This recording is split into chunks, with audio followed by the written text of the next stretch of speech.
Mr. Chair, ang GEA kasi, it will be subsidized and it will be reflected eventually nga sa bill natin at it will increase, no?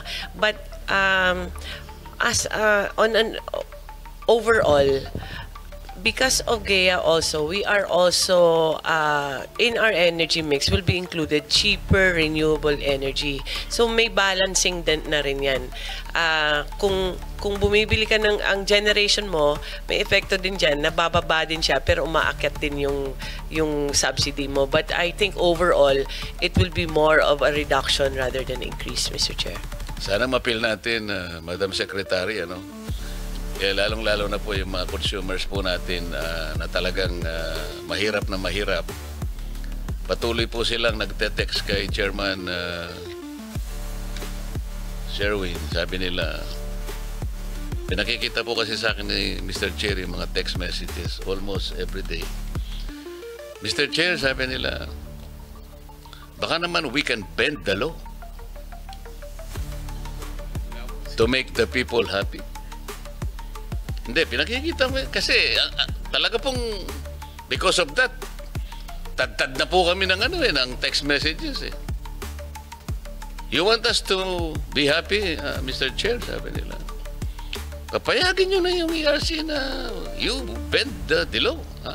Alisin na muna natin yung system laws na yan na hindi naman magiging pobre lahat yung mga stakeholders na gumagawa ng... Pero yan lang naman. Palagay mo, palagay lang natin, pag inalis natin yung system laws, there's a general loss of, let's say, 1.5 billion per year across the board. Andyan na yun sa generation, andyan na transmission and distribution. Palagay lang, no? 1.5 billion ang nawala sa kanila. Pag tinignan mo yung financials nila, 22 billion, 24 billion per annum. Yung ba naman 1.5 na?